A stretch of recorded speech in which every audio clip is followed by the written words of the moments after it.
Hey, balik lagi bareng aku, Debras. Di video kali ini aku akan membahas tentang kekayaan.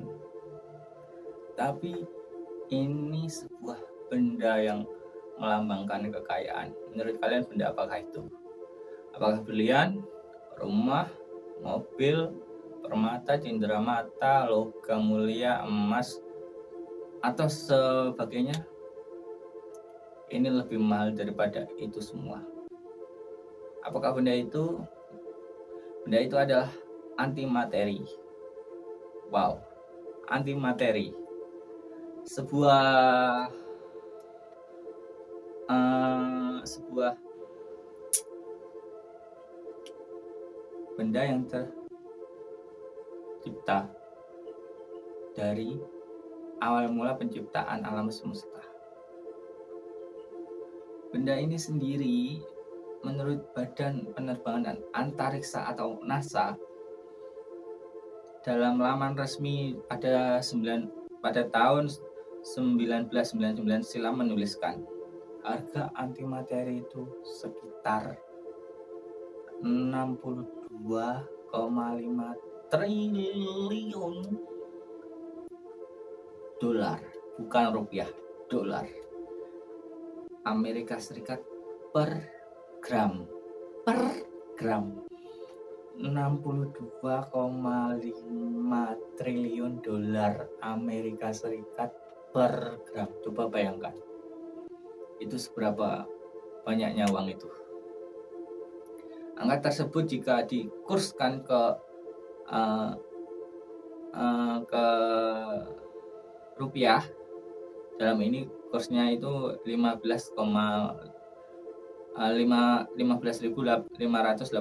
per dolar, maka akan menghasilkan 973.906 triliun rupiah per gram. Itu uang seberapa banyak itu?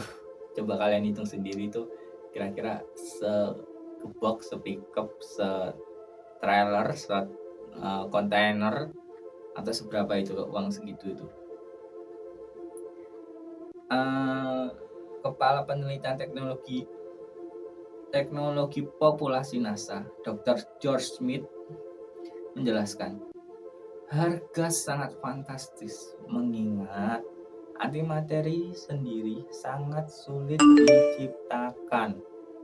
Ya, gimana ngomongnya, orang itu awal mula penciptaan alam semesta loh. Jadi untuk menciptakan sendiri itu bukan nggak bisa, tapi sangat sulit. Dan dipertahankan dengan teknologi saat ini. Ya kalau menciptakan sendiri sih oke lah, udah sulit. Apalagi sampai harus mempertahankan, tidak menyebar luas, tidak menghancurkan, tidak meledak dan sebagainya, itu sangat-sangat sulit dengan teknologi yang sekarang ini loh ya.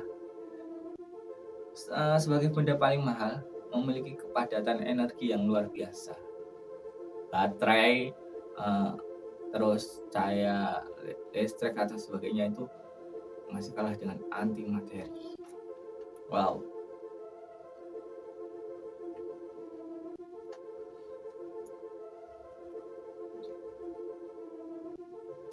Terus keberadaan antimateri di alam semesta hingga kini masih menjadi tanda tanya. Antimateri sendiri disebut sebagai inti dari misteri mengapa alam semesta ada. Wow, ini udah masuk teori yang udah ke tingkat atas ini. Pada saat pertama setelah Big Bang atau ledakan besar. Ya, teori ledakan besar kan udah tahu semua lah.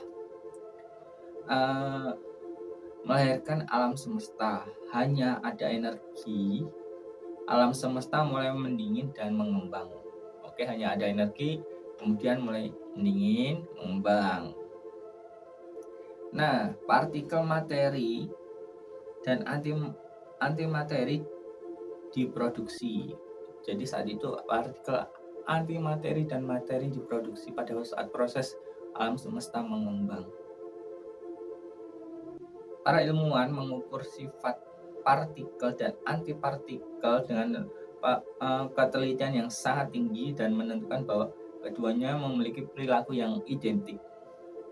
Jika antimateri dan materi diciptakan dalam jumlah yang sama dan berperilaku identik, seharusnya semua materi dan antimateri musnah saat bersentuhan dan tidak menyisakan apapun. Tapi ya buktinya kita materi ini masih ada, bumi termasuk materi masih ada.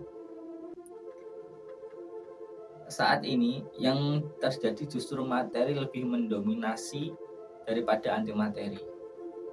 Teori lain itu mengatakan jumlah materi sebenarnya itu lebih banyak daripada antimateri, sehingga ketika mereka bersentuhan memang musnah, cuma masih tersisa yaitu materi.